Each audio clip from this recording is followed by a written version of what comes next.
अस्सलाम वालेकुम नाज़रीन। इंडिया ने अमेरिका से 30 ड्रोन लेने का जो मुआहदा किया है, उसके बाद अब इंडिया इसराइल से भी मज़ीद 4 ड्रोन जदीद तरीन ड्रोन तैयारे जो है वो ख़रीद रहा है। उसकी डील उनसे उनकी हुई है। तो आज हम ये बातचीत करेंगे कि इंडियन जो ड्रोन की सलाहियत है या उनके पास कितने ड्रोन हैं और वो ड्रोन की सलाहियत क्या है उनके पास। पाकिस्तान और चाइना के लिए ये ड्रोन जो इंडिया बिल्ड कर रहा है वो कितने ख़तरनाक है, या पाकिस्तान और चाइना के पास क्या ऐसी सलाहियत है कि जिसको काउंटर कर सकते हैं, और रीजनल जो स्टेबिलिटी है या सिचुएशन है उसके हवाले से इनकी क्या अहमियत है, इस पर हम बातचीत करेंगे। इंडिया ने रिसेंटली अमेरिका से पहले एक मुआहदा किया था जिसके नतीजे में वो 30 MQN-9B जो है ड्रोन वो ख़रीदेगा, जिस पर कोई $3 अरब उनकी लागत आएगी। इसके साथ साथ जो है कि इंडिया ने अभी इसराइल से मज़ीद 4 हिरोन ड्रोन तैयारे ख़रीदने का फ़ैसला किया है। और ये पहले भी इंडिया के पास कोई 80 से 90 ऐसे ड्रोन तैयारे हैं जो उन्होंने इसराइल से ख़रीदे थे, और इनमें वो 50 ड्रोन तैयारे भी शामिल हैं जो $50 करोड़ की मालियत से 2019 में ख़रीदे गए थे। इंडिया जो है कि एक तरफ ये 4 नए ड्रोन ख़रीद रहा है जो जदीद तरीन जो गैजेट्स हैं वो भी अभी आपको बताएंगे कि जो उनसे लेस होगा। लेकिन इसके साथ साथ जो 80 से 90 ड्रोन जो इसराइल से पहले इन्होंने लिए हुए हैं, बशमूल 2019 में जो 50 ड्रोन लिए थे, उनकी अपग्रेडेशन के हवाले से भी वो इसराइल के साथ बातचीत कर रहे हैं। और इसराइल की जो एरोस्पेस जो इंडस्ट्री है IAI उसके साथ बातचीत चल रही है ताकि ये उनकी अपग्रेडेशन भी की जा सके और नए भी ख़रीदे जा सकें। तो उसके ऊपर भी इनको एक अच्छी खासी भारी जो है कि वो लागत आएगी। ये जो 4 ड्रोन ख़रीदे जा रहे हैं, ये इनकी जो सलाहियत है वो 45 से 50-55 घंटे तक मुसलसल ये परवाज़ करने की सलाहियत रखते हैं, और ये कोई 35,000 फीट बुलंदी तक जो है परवाज़ करने की सलाहियत रखते हैं। इसकी लंबाई जो है 8.5 मीटर, और कोई इसके विंग्स की इसमें जो चौड़ाई है ये 16.16 मीटर तक इसकी चौड़ाई है। ये जो जदीद तरीन सैटेलाइट कम्युनिकेशन सिस्टम होता है जिसको सैट कॉम कहा जाता है वो इसके अंदर नस्ब होता है, और इसके अंदर जो है ultra long range surveillance camera और इसके साथ साथ ऑटो टैक्सी और टेक ऑफ जो लैंडिंग होती है उसकी इसके अंदर सिस्टम मौजूद है जिसको ATOL सिस्टम कहा जाता है, उससे ये लेस है। इसराइल ने 1969 में ड्रोन साजी का काम इसराइल के अंदर शुरू हुआ था। IAI जो हमने पहले बताया कि इसने ये ड्रोन बनाना शुरू किए थे, और उस वक़्त इन ड्रोन का बुनियादी मकसद जो है वो मिस्र के ऊपर जो है वो जासूसी करना और निगरानी करना है। उस वक़्त मिस्र के साथ इसराइल के तल्लुकात अच्छे नहीं थे, सफारती तल्लुकात भी नहीं थे, तो इसलिए उसकी निगरानी के लिए ये ड्रोन बनाए गए थे। लेकिन फिर इसके अंदर मज़ीद अपग्रेडेशन की गई, और 1978 में ड्रोन की जो अपग्रेड वर्जन थे वो बनाए गए, और उस वक़्त ये लबनान के ख़िलाफ़ इस्तेमाल किए गए थे पहली दफ़ा, और उसमें बनाए गए थे। फिर इसके अंदर जो है इतनी तरक्की होती गई कि अब इसराइल के बारे में ये कहा जाता है कि वो ड्रोन साजी में दुनिया में सबसे आगे है, और दुनिया में जो सबसे ज़्यादा ड्रोन एक्सपोर्ट करने वाला मुल्क है वो इसराइल है। और जो स्टॉकहोम में जो एक इदारा है सिपरी का, जो मुख्तलिफ़ ममालिक की जो डिफेंस जो कैपेसिटी है उसके हवाले से रिसर्च करता है, उसकी जो रिपोर्ट थी उसके मुताबिक 1985 से लेकर 2014-15 तक जो दुनिया में ड्रोन बनाए गए और एक्सपोर्ट किए गए, उनमें इसराइल सबसे बड़ा एक्सपोर्टर था। और उन पूरी ग्लोबल एक्सपोर्ट्स के अंदर ड्रोन की इसराइल का जो शेयर था वो 60.7% था। मतलब 2/3 ड्रोन जो है दुनिया को एक्सपोर्ट करने वाला मुल्क इसराइल था। और इंडिया जो है इसी रिपोर्ट के मुताबिक जो ड्रोन के अंदर इंपोर्ट करते हैं ममालिक, मुख्तलिफ़ ममालिक जो इंपोर्ट कर रहे हैं दुनिया के, उनमें इंडिया सबसे बड़ा इंपोर्टर है। और जो इसकी शरह है ग्लोबल इंपोर्ट ड्रोन की, उसके अंदर 22.5% जो है वो इंडिया इंपोर्ट करता है ड्रोन। तो अब इस सिचुएशन के अंदर देखा जाए तो इसराइल और इंडिया का ये जो डिफेंस कोऑपरेशन है और ड्रोन इंडस्ट्री के हवाले से भी जो इनका कोऑपरेशन है, तो इसराइल सबसे बड़ा एक्सपोर्टर और इंडिया सबसे बड़ा इंपोर्टर है। तो ये इनका हमें नज़र आता है। जो अभी ये जदीद तरीन जो ड्रोन ले रहे हैं इसमें हमने उसका कुछ बताया आपको। अब जो बाकी इससे पहले थे उनकी जो अपग्रेडेशन की जाएगी और उनको जो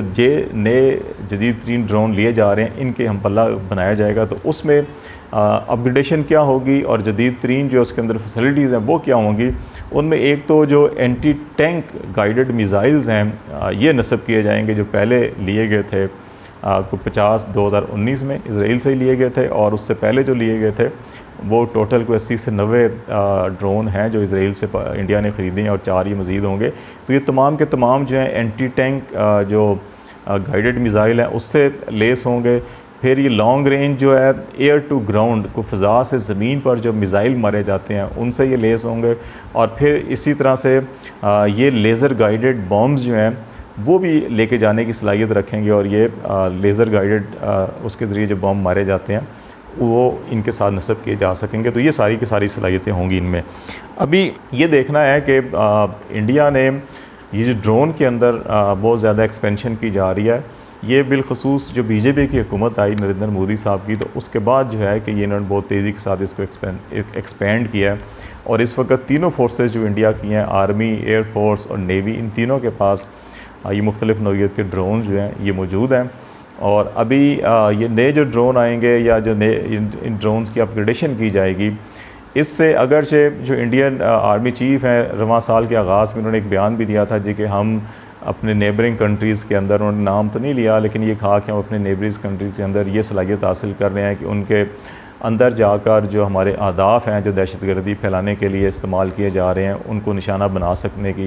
सलाहियत हमने हासिल कर लिया। लेकिन ये उनका बयान जो है बयान ही है। इस ड्रोन टेक्नोलॉजी के हसूल से कोई पाकिस्तान या चाइना के लिए कोई इतने ज़्यादा ख़तरात नहीं है, क्योंकि रिसेंट पास्ट के अंदर जितने भी तजर्बात हुए हमने देखा कि LOC के ऊपर ड्रोन को इस्तेमाल करने की कोशिश की इंडिया ने काफ़ी बार, जासूसी के लिए भी और सर्वेलेंस, और ये कैमरे उनके अंदर नस्ब थे। लेकिन उनके जितने भी ड्रोन LOC के ऊपर इस तरफ आए उनको पाकिस्तान ने मार गिराया। फिर इंडिया ने ड्रोन टेक्नोलॉजी में बहुत पीछे है, तमाम इंपोर्ट करते हैं, उनकी लोकल इतनी कुछ चीज़ें बनती नहीं है। लेकिन इसके मुकाबले में पाकिस्तान और चाइना के अंदर ड्रोन साजी में दोनों ममालिक बहुत आगे चले गए, और चीन टेक्नोलॉजी के अतबार से बहुत ज़्यादा आगे है। फिर चीन में जो ड्रोन के एंटी ड्रोन जो टेक्नोलॉजी है ड्रोन को गिराने की हवाले से, वो भी उन्होंने बहुत ज़्यादा आगे वो गए हुए हैं, और इसलिए इन दोनों ममालिक को इतना ख़तरा नहीं होगा। हाँ, ये ज़रूर है कि इंडिया को अपनी उस हज़ीमत से जो इंटरनेशनली उनको उठाना पड़ती है कि अगर वो जैसे Balakot operation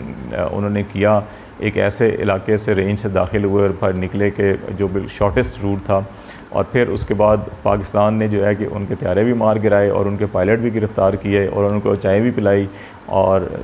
T is very fantastic का जो जुमला पूरी दुनिया के अंदर बड़ा मशहूर हुआ। तो इंडिया जो है कि इस किस्म की हज़ीमत से कि उनके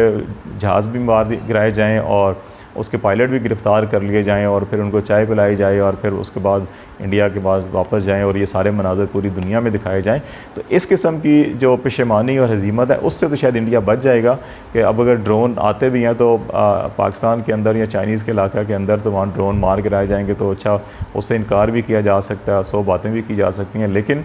जो ये उनके मकासद हैं, ये उनके दावे हैं कि जी हम घुस के मार के जो है कि उसकी सलाहियत हासिल कर लेंगे या ऐसा कुछ कर लेंगे, तो मेरा ख्याल है ऐसा कुछ नहीं होगा, ना ऐसा वो कर सकते हैं। और जहाँ जहाँ उन्होंने माजी में ऐसा करने की कोशिश की तो उनको बड़ा दो टोक जवाब भी जो है कि फ़ौरी तौर के ऊपर दिया गया। और पाकिस्तान ने जब उन्होंने बालाकोट पे हमला किया था तो उसके बाद पाकिस्तान के ISPR की तरफ से बाज़ाब्ता अनाउंसमेंट करके कि अब हम उनको बहुत बड़ा सरप्राइज़ देंगे, और ये कह कर जो है कि फिर